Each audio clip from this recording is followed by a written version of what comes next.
Hi friends, welcome back to Sajida's creation. ഇന്ന് ഞാൻ stitch ചെയ്ത് കാണിക്കുന്നത് അംബർല കട്ട് ടോപ്പാണ്.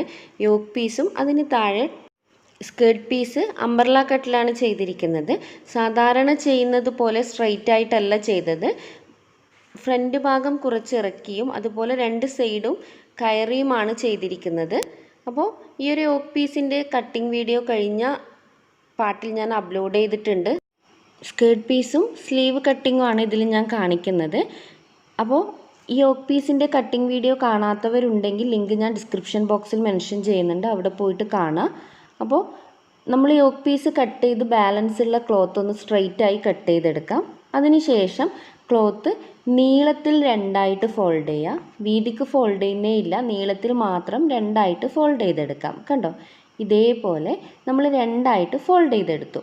കണ്ടോ, നിങ്ങൾക്ക് കറക്റ്റ് മനസ്സിലായി എന്ന് വിചാരിക്കുന്നു. അതിനുശേഷം ഈ ഒരു കോണ്, ഈ ഒരു പോയിന്റിൽ നമ്മുടെ കൈ വെച്ചതിന് ശേഷം ഇതുപോലെ നമുക്ക് ക്ലോത്തിനെ ഫോൾഡ് ചെയ്തെടുക്കാം. ഇതിപ്പോൾ ഒരു ത്രികോണ ഷേപ്പിലാണ് ഞാൻ ഫോൾഡ് ചെയ്ത് വെച്ചിരിക്കുന്നത്. അംബർല കട്ട് ചെയ്യാൻ വേണ്ടിയിട്ടാണ് നമ്മൾ ഇങ്ങനെ ഫോൾഡ് ചെയ്യുന്നത്. അപ്പോൾ ഫോൾഡ് ചെയ്തതിന് ശേഷം എല്ലാം ഒരേപോലെ വിരിച്ച് വെക്കാം. കണ്ടോ, ഇതാണ് ഫോൾഡ് ചെയ്തിട്ട് വരുമ്പോൾ ഉണ്ടാകുന്ന ആ ഒരു ലുക്ക്. കണ്ടോ, ബാക്കി ബാലൻസ് കുറച്ച് ക്ലോത്ത് ഉണ്ട്, അത് നമുക്ക് സ്ലീവ് കട്ട് ചെയ്യാൻ ആവശ്യമാണ്. ഈ ഒരു ക്ലോത്ത് ഫോൾഡ് ചെയ്തതിന് ശേഷം നന്നായി ഒന്ന് പിൻ ചെയ്ത് കൊടുക്കുക. മഫ്ത പിന്നോ അല്ലെങ്കിൽ എന്തെങ്കിലും മുട്ടുസൂചി എന്തെങ്കിലും വെച്ചൊന്ന് പിൻ ചെയ്ത് കൊടുക്കണം, അല്ലെങ്കിൽ മൂവ് ചെയ്യാൻ ചാൻസ് ഉണ്ട്. ഇനി നമുക്ക് ഈ യോക്ക് പീസിൻ്റെ താഴ്വശത്തെ വീതി അളന്ന് നോക്കാം. നമ്മൾ നേരത്തെ അളന്ന് കട്ട് ചെയ്ത് സ്റ്റിച്ച് ചെയ്തെടുത്തതാണ്. അപ്പോൾ ഇതിൻ്റെ സ്റ്റിച്ചിങ് പോയിൻ്റ് അടക്കമാണ് 10 ഇഞ്ച് വരുന്നത്. അപ്പോൾ ആ 10 ഇഞ്ച് കറക്റ്റ് എവിടെയാണോ വരുന്നത് ആ ഒരു ഭാഗത്താണ് മാർക്ക് ചെയ്യേണ്ടത്. ഈ കോണ് വരുന്ന ഭാഗത്ത് വെച്ചിട്ട് താഴ്വശത്തേക്ക് ഇതുപോലെ മൂവ് ചെയ്ത് നോക്കുക.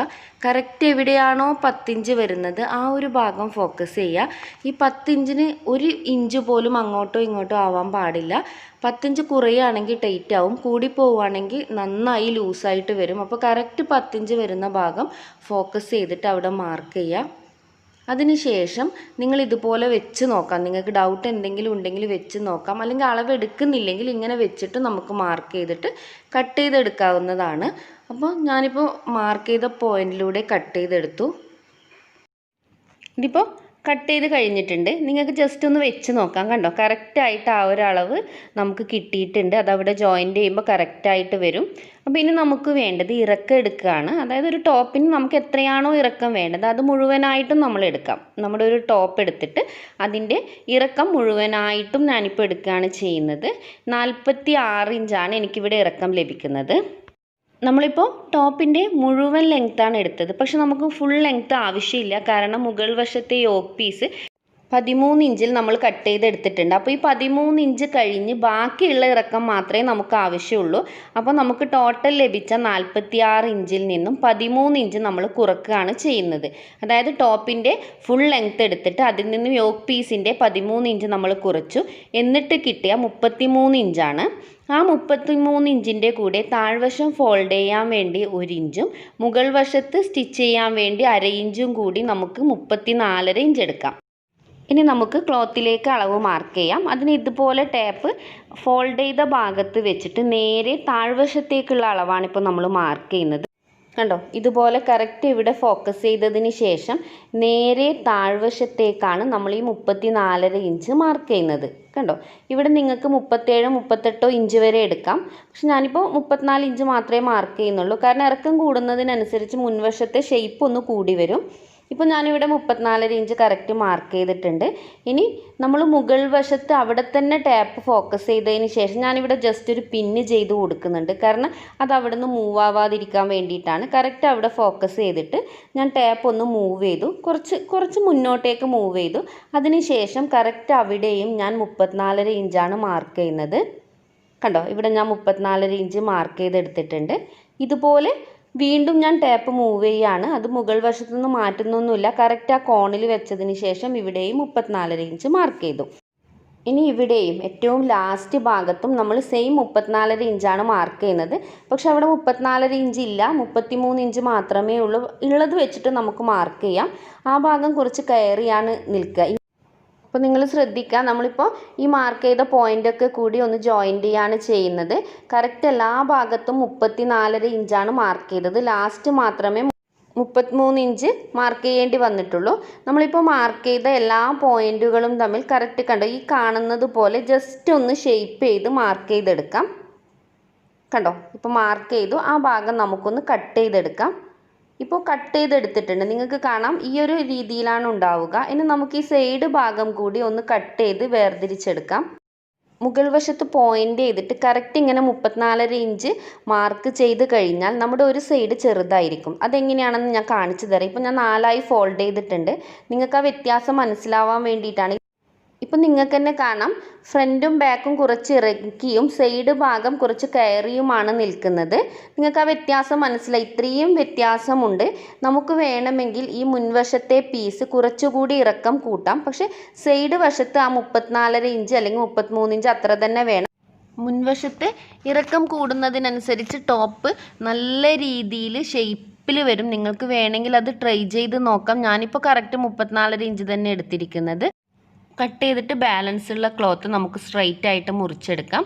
അതിനുശേഷം അത് നമുക്ക് 4ആയിട്ട് ഫോൾഡ് ചെയ്തെടുക്കാം. സാധാരണ ചെയ്യുന്നത് പോലെ 2ആയി ഫോൾഡ് ചെയ്തു. വീണ്ടും സെൻട്രൽ കൂടി ഒന്നുകൂടി ഫോൾഡ് ചെയ്ത് 4ആക്കി എടുത്തു. ഇനി നമുക്ക് കൈക്കുഴിയുടെ അളവ് ഇതുപോലെ എടുക്കാം. ഇതിൻ്റെ റൗണ്ട് ഫുൾ എത്രയാണോ വരുന്നത് അത് മുഴുവൻ എടുക്കാം. ഇത് വെച്ചിട്ടാണ് നമ്മൾ കൈക്കുഴി മാർക്ക് ചെയ്യുന്നത്. കണ്ടോ, ഇതേപോലെ 9 ഇഞ്ചാണ് നമുക്ക് ലഭിച്ചത്. ആ 9 ഇഞ്ച് നമുക്കിവിടെ മാർക്ക് ചെയ്യാം. കണ്ടോ, ഞാനിപ്പോൾ ഇവിടെ അത് മാർക്ക് ചെയ്തെടുത്തു. ഇനി ആ മാർക്ക് ചെയ്ത പോയിന്റിൽ നിന്നും നേരെ താഴേക്ക് ഒരു 3 ഇഞ്ച് ഇറക്കി മാർക്ക് ചെയ്യുക. കൈ ഷേപ്പ് ചെയ്യാൻ വേണ്ടിയിട്ടാണ്. 2 2.5 ഇഞ്ചോ മാർക്ക് ചെയ്താലും മതി. അതിനുശേഷം ജസ്റ്റ് ഈ കാണുന്നത് പോലെ ഒന്ന് ഷേപ്പ് ചെയ്തെടുക്കാം. കണ്ടോ, ഞാനിപ്പോൾ ഷേപ്പ് ചെയ്തെടുത്തു. ഇനി എനിക്ക് സ്ലീവിൻ്റെ ഇറക്കാണ് വേണ്ടത്. ഞാനിവിടെ വേറെ ഇറക്കമൊന്നും എടുക്കുന്നില്ല. ഫുൾ സ്ലീവാണ് ഞാൻ ചെയ്യുന്നത്. 27 ഇഞ്ചാണ് ഞാൻ എടുക്കുന്നത്. ഇത് വേണമെങ്കിൽ മുഴുവനായിട്ടും എടുക്കാം. നമ്മൾ കാണുന്നില്ലേ ഫ്രണ്ട് ഭാഗത്ത് നന്നായിട്ട് ഫ്രില്ല് വരുന്ന പോലെ സ്ലീവ് നിൽക്കുന്നത്. അപ്പോൾ അതിന് വേണ്ടി വേണമെങ്കിൽ മുഴുവനായിട്ടും 29 ഇഞ്ച് 30 ഇഞ്ച് വരെ എടുക്കാം. ഞാനിപ്പോൾ കുറച്ച് ചുരുക്കുക എത്ര വേണ്ടോ അതുകൊണ്ട് 27 ഇഞ്ച് എടുത്തു. ഇനി നമുക്ക് സ്ലീവിൻ്റെ ഈ ഒരു ഭാഗത്തെ അളവ് ഇതുപോലെ റൗണ്ട് ചെയ്തിട്ട് നമുക്ക് എടുക്കാം. 9 ഇഞ്ചാണ്. ടൈറ്റ് പിടിച്ചെടുക്കാൻ പാടില്ല. ഇതുപോലെ കുറച്ച് ലൂസ് ചെയ്തിട്ട് വേണം എടുക്കാൻ വേണ്ടിയിട്ട്. സ്റ്റിച്ച് ചെയ്യുമ്പോൾ 8 ഇഞ്ച് മാത്രമേ കിട്ടൂ. അപ്പോൾ 1 ഇഞ്ച് ലൂസ് ചെയ്തിട്ട് വേണം നമ്മൾ എടുക്കാൻ. ഈ കിട്ടിയതിൻ്റെ നേർപകുതി വേണം നമ്മളിവിടെ മാർക്ക് ചെയ്യാൻ വേണ്ടി. കാരണം ക്ലോത്ത് ഫോൾഡ് ചെയ്ത് വെച്ചത് കൊണ്ട് 4.5 ഇഞ്ച് നമുക്കവിടെ മാർക്ക് ചെയ്യാം. ഇപ്പോൾ 4.5 ഇഞ്ച് നമ്മളിവിടെ മാർക്ക് ചെയ്തു. അതിന് ശേഷം മുകളിലേക്ക് ഏതാണ്ട് ഒരു 8 ഇഞ്ചോ 9 ഇഞ്ചോ കറക്റ്റ് ആ ഒരു 4.5 ഇഞ്ച് മതി. കാരണം നമ്മുടെ കൈയുടെ ആ ഭാഗം ഏതാണ്ട് ഒരേ അളവിലായിരിക്കും ഉണ്ടാവുക. അതിന് ശേഷം നമുക്ക് കുറച്ച് മുകളിലോട്ടായി കണ്ടോ ഇതേപോലെ വീണ്ടും റൗണ്ട് ചെയ്തെടുക്കാം. നമ്മൾ നേരത്തെ ചെയ്തതുപോലെ തന്നെ ടൈറ്റ് പിടിച്ച് ചെയ്യരുത്. കുറച്ച് ലൂസ് പിടിച്ചിട്ട് വേണം ചെയ്യാൻ വേണ്ടിയിട്ട്. അപ്പോൾ ഇവിടെ 10.5 ഇഞ്ചാണ് നമുക്ക് വേണ്ടത്. 1 ഇഞ്ച് തയ്യൽ തുമ്പ് വേണ്ടി നമ്മൾ ലൂസ് ചെയ്യുക. അപ്പോൾ 11.5 ഇഞ്ച് നമുക്ക് എടുക്കാം. ഈ 11.5 ഇഞ്ചിൻ്റെ നേർപകുതി വേണം നമ്മൾ ക്ലോത്തിലേക്ക് മാർക്ക് ചെയ്യാൻ. ആ 11.5 ഇഞ്ചിൻ്റെ നേർപകുതി നമ്മളിപ്പോൾ ക്ലോത്തിലേക്ക് മാർക്ക് ചെയ്യുകയാണ്. കുറച്ച് മുകളിലോട്ടായി അവിടെ മാർക്ക് ചെയ്യുക. കണ്ടോ, ഇതേപോലെ മാർക്ക് ചെയ്യുക. അതിനുശേഷം തൊട്ട് മുകളിലായിട്ട് നമുക്കൊരു 6.5 ഇഞ്ച് അല്ലെങ്കിൽ ഒരു 7.5 ഇഞ്ച് മാർക്ക് ചെയ്യാം. നമ്മൾ നേരത്തെ 6.5 ഇഞ്ച് മാർക്ക് ചെയ്തു, പിന്നീട് 7 മാർക്ക് ചെയ്തു, 7.5 ഇഞ്ച് മാർക്ക് ചെയ്തു, അങ്ങനെ ലാസ്റ്റ് 9 ഇഞ്ചായിട്ട് നമ്മൾ നിർത്തുകയാണ് ചെയ്യുന്നത്. കണ്ടോ, എന്നിട്ട് അത് മുഴുവനായിട്ടും നമുക്ക് ഇതേപോലെ മാർക്ക് ചെയ്ത് ജോയിൻറ്റ് ചെയ്യാം. നമ്മൾ ഇതുവരെ മാർക്ക് ചെയ്ത പോയിൻ്റൊക്കെ ഒരു ലൈനാക്കി നമ്മളിപ്പോൾ മാർക്ക് ചെയ്തിട്ടുണ്ട്. ഇനി നമുക്കിതൊന്ന് കട്ട് ചെയ്തെടുക്കാം. നിങ്ങൾക്ക് കാണാം ഇപ്പോൾ ഇത് ഞാൻ കംപ്ലീറ്റ് കട്ട് ചെയ്തെടുത്തിട്ടുണ്ട്. ഇനി ഇതിൻ്റെ ആ മടക്ക് വരുന്ന ഭാഗത്ത് ജസ്റ്റ് നമുക്കൊന്ന് കട്ട് ചെയ്തെടുക്കാം. സ്ലീവ് സ്റ്റിച്ച് ചെയ്യുമ്പോൾ വളരെ പെട്ടെന്ന് സെൻറ്റർ പോയിൻ്റ് മനസ്സിലാവാൻ വേണ്ടിയിട്ടാണ് നമ്മളിങ്ങനെ കട്ട് ചെയ്തെടുക്കുന്നത്. ഇനി നമുക്ക് സ്റ്റിച്ചിങ് സ്റ്റാർട്ട് ചെയ്യാം. അതിനുവേണ്ടി ഫസ്റ്റ് സ്ലീവിൻ്റെ സൈഡ് നമുക്കൊന്ന് മടക്കി സ്റ്റിച്ച് ചെയ്തെടുക്കാം. അതിനുശേഷം നമുക്ക് കൈക്കുഴിയുമായിട്ട് സ്ലീവ് സ്റ്റിച്ച് ചെയ്ത് ജോയിൻ്റ് ചെയ്തെടുക്കാം. ഞാനിവിടെ സ്ലീവിന് ലൈനിങ് ഒന്നും കൊടുക്കുന്നില്ല. ഇവിടെ സെൻറ്റർ പോയിന്റിൽ നിന്നും നേരെ ഒരു സൈഡിലേക്കും അവിടുന്ന് നേരെ സെൻറ്റർ പോയിന്റിലേക്കും അവിടുന്ന് മറ്റേ സൈഡിലേക്കും വെച്ചിട്ട് സാധാരണ നമ്മൾ സ്ലീവ് സ്റ്റിച്ച് ചെയ്യുന്നത് പോലെ സ്റ്റിച്ച് ചെയ്തെടുക്കുക. ഇപ്പോൾ നമ്മൾ സ്ലീവ് സ്റ്റിച്ച് ചെയ്തെടുത്തിട്ടുണ്ട്. നിങ്ങൾക്ക് കാണാം കറക്റ്റായിട്ട് 2 സ്ലീവും ഞാനിപ്പോൾ ജോയിൻ്റ് ചെയ്തെടുത്തിട്ടുണ്ട്. ഇനി നമുക്ക് സ്കേർട്ട് പീസിൻ്റെ ലൈനിങ് ഒന്ന് കട്ട് ചെയ്യാം. ഞാനിത് ഓൾറെഡി കട്ട് ചെയ്തിട്ടുണ്ട്. കൂടുതൽ ക്ലോത്ത് ഒന്നും ഉണ്ടായിരുന്നില്ല. ഞാൻ 2.5 മീറ്റർ ക്ലോത്തേ വാങ്ങിയിട്ടുള്ളൂ.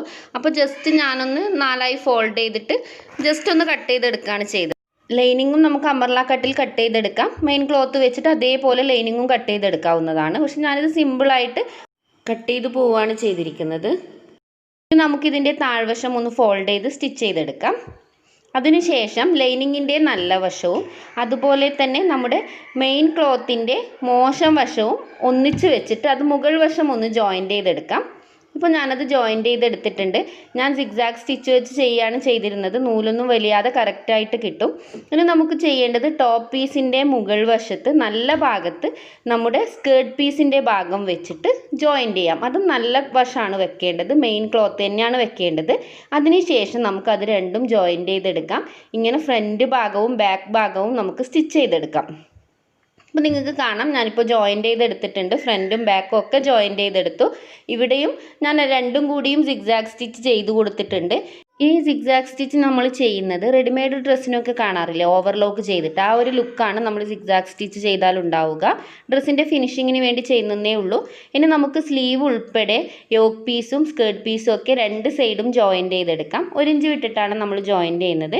ഇതിങ്ങനെ ഒന്നിച്ചങ്ങ് ജോയിൻ്റ് ചെയ്ത് പോവുകയല്ല ചെയ്യുന്നത്. യോക്ക് പീസ് കഴിഞ്ഞ് ഏതാണ്ട് ഇതുപോലെ കുറച്ച് ഭാഗം നമ്മൾ ഇതുപോലെ മാർക്ക് ചെയ്യാം. ആ ഭാഗം വരെ നമ്മൾ സ്ലീവും യോക്ക് പീസും സ്കേർട്ട് പീസും സ്റ്റിച്ച് ചെയ്യും. അതിനുശേഷം നമ്മൾ ഉള്ളിലുള്ള മെയിൻ ക്ലോത്ത് ഒന്ന് ഉൾവശത്തേക്ക് മാറ്റിയെടുക്കും. അതായത് രണ്ടും കൂടി ഒന്നിച്ചല്ല സ്റ്റിച്ച് ചെയ്യുന്നത്. ലൈനിങ് മാത്രം ഇനി അങ്ങോട്ട് താഴ്വശം വരെ സ്റ്റിച്ച് ചെയ്യുന്നുള്ളൂ. മെയിൻ ക്ലോത്ത് നമ്മൾ ഉള്ളിലേക്ക് മാറ്റി വെച്ചിട്ടാണുള്ളത്. അത് നമ്മളിപ്പോൾ സ്റ്റിച്ച് ചെയ്യുന്നില്ല. ഫസ്റ്റ് നമുക്ക് ഈ ലൈനിങ് ഒന്ന് സ്റ്റിച്ച് ചെയ്തെടുത്തിട്ട് വരാം. കണ്ടോ, ഇപ്പോൾ നമ്മൾ ലൈനിങ്ങും അതുപോലെ തന്നെ ബാക്കിയൊക്കെ സ്റ്റിച്ച് ചെയ്തെടുത്തിട്ടുണ്ട്. ഇനി നമുക്ക് മെയിൻ ക്ലോത്താണ് സ്റ്റിച്ച് ചെയ്തെടുക്കേണ്ടത്. ലൈനിങ് നമ്മൾ മാറ്റിയാൽ മെയിൻ ക്ലോത്ത് നമുക്ക് ഇതേപോലെ സ്റ്റിച്ച് ചെയ്യാത്ത രീതിയിൽ തന്നെ ഉണ്ടാവും. ഇനി നമുക്ക് ഇവിടെ വെച്ചിട്ട് കണ്ടോ, ഈ ഒരു ഭാഗത്ത് വെച്ചിട്ട് 1 ഇഞ്ച് വിട്ടിട്ട് നമ്മളെ മെയിൻ ക്ലോത്തും ഒന്ന് സ്റ്റിച്ച് ചെയ്തെടുക്കാം. കണ്ടോ, ഞാൻ ഈ മാർക്ക് ചെയ്യുന്ന പോലെ ജസ്റ്റ് ഒന്ന് സ്റ്റിച്ച് ചെയ്ത് കൊടുത്താൽ മതി, വേറെ ഒന്നും ചെയ്യേണ്ടതില്ല. അപ്പോൾ നമ്മൾ ഇപ്പോൾ കറക്റ്റ് എല്ലാം സ്റ്റിച്ച് ചെയ്തെടുത്തിട്ടുണ്ട്. സ്ലീവ്, യോക്ക് പീസ്, പിന്നീട് ലൈനിങ് മാത്രം സ്റ്റിച്ച് ചെയ്തെടുത്തു. അതിനുശേഷം നമ്മൾ മെയിൻ ക്ലോത്തും സെപ്പറേറ്റ് സ്റ്റിച്ച് ചെയ്തെടുത്തിട്ടുണ്ട്. കണ്ടോ, ഈ ഒരു മെയിൻ ക്ലോത്തും ഞാനിപ്പോൾ സ്റ്റിച്ച് ചെയ്തെടുത്തിട്ടുണ്ട്. ഇനി നമുക്ക് ചെയ്യാനുള്ളത് താഴ്വശം ഫോൾഡ് ചെയ്ത് സ്റ്റിച്ച് ചെയ്തെടുക്കുക എന്നുള്ളതാണ്. ഇത് ഫോൾഡ് ചെയ്യുമ്പോൾ പ്രത്യേകം ശ്രദ്ധിക്കണം. അംബർല കട്ടാണ്. സാധാരണ നിങ്ങൾ ചെയ്യുന്നത് പോലെ വലിച്ച് മടക്കി സ്റ്റിച്ച് ചെയ്യുക അങ്ങനെ ഒന്നും ചെയ്യാൻ പാടില്ല.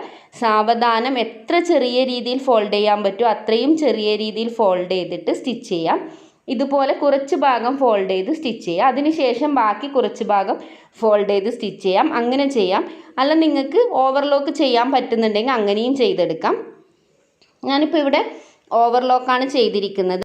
ഓവർലോക്ക് തന്നെ ചെയ്യണമെന്നില്ല, ജസ്റ്റ് നേരിയ രീതിയിൽ ഫോൾഡ് ചെയ്ത് സ്റ്റിച്ച് ചെയ്തെടുത്താലും നല്ല ഫിനിഷിംഗ് ഉണ്ടാവും.